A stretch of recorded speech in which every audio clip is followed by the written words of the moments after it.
Bonjour, je suis la réalisatrice de La place d'une autre. Je m'appelle Aurélia Georges.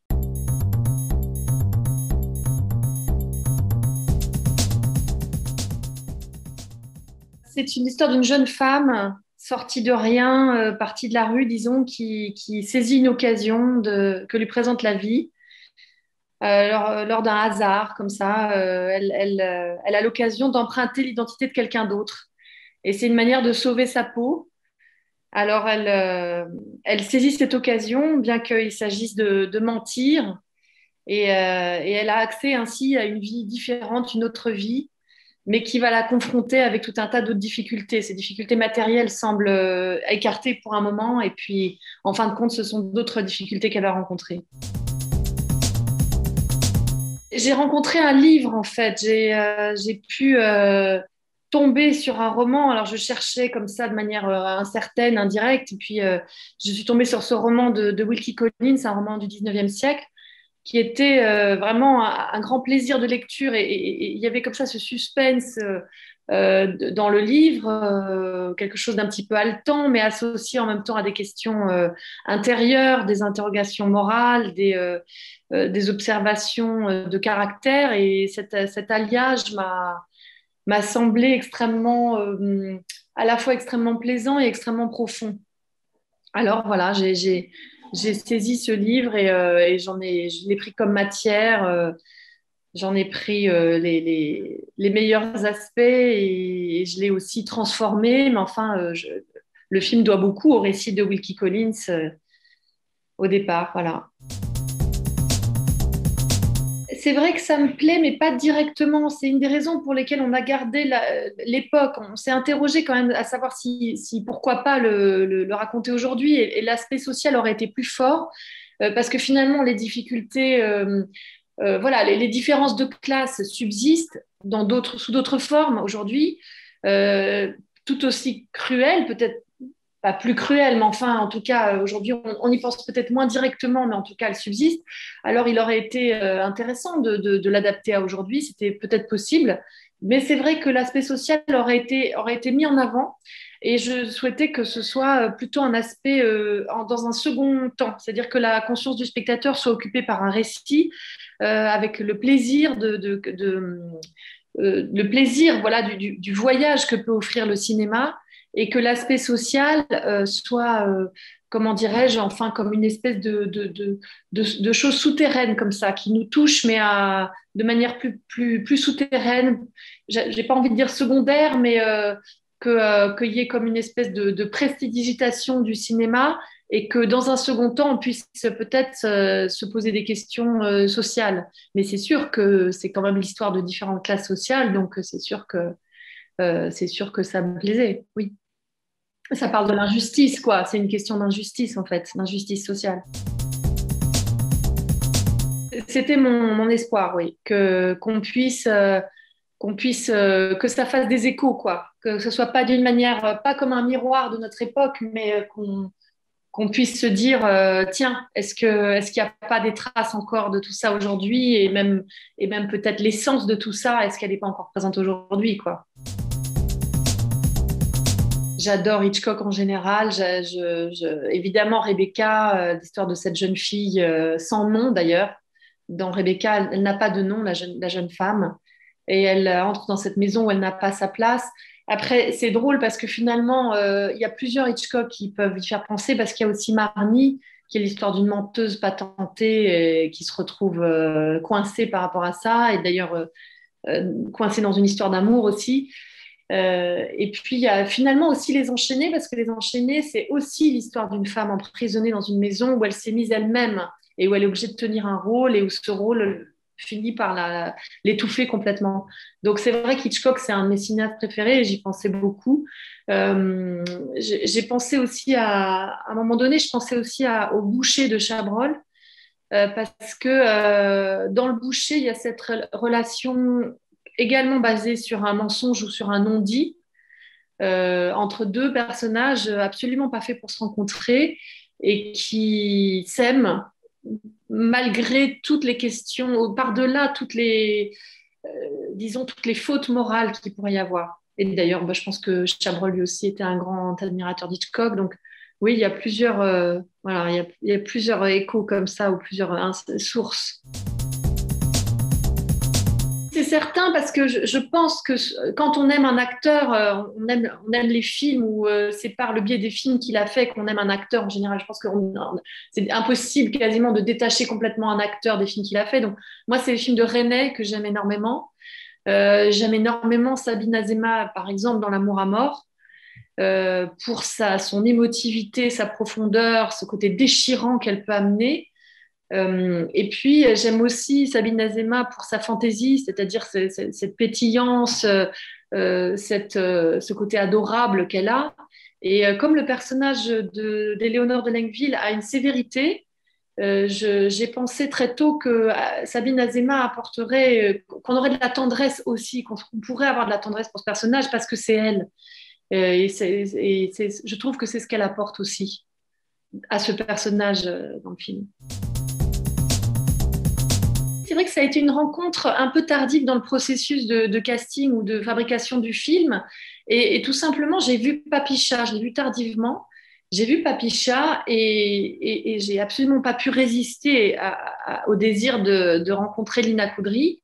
Et puis ça s'est imposé immédiatement parce que Lina, en effet, devait jouer donc quelqu'un qui d'abord qui traverse évidemment l'époque, qui traverse les classes sociales, donc qui pouvait être crédible et en jeune femme malmenée par la vie, et puis en femme qui a une tenue, un port de tête, enfin qui arrive à raconter qu'elle a une éducation suffisante pour passer inaperçue dans un milieu bourgeois.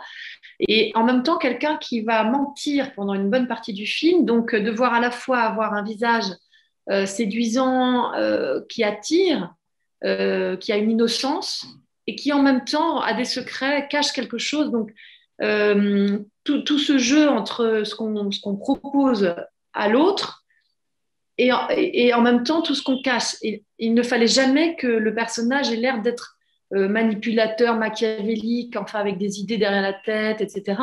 Il fallait toujours que ressorte l'innocence du personnage en premier lieu malgré tout. Et je trouve que Lina a ça. On ne se lasse jamais de la regarder et elle a aussi un petit quelque chose d'enfantin quoi, qui la rend très, très touchante dans ce rôle où il ne fallait jamais que vienne en premier la perversité ou la malveillance. Enfin, il fallait toujours que malgré tous ces agissements, on pense qu'elle l'a fait avec de bonne foi, quoi, ou par nécessité. Oui, et c'est une menteuse sincère parce que elle ment, oui, elle est obligée de tenir un rôle et en même temps, elle est sincère. Elle est sincère, elle est jamais, ou très peu, rarement dans la manipulation. Elle devient manipulatrice à un moment dans le film, mais il fallait jamais qu'on quitte l'empathie pour le personnage.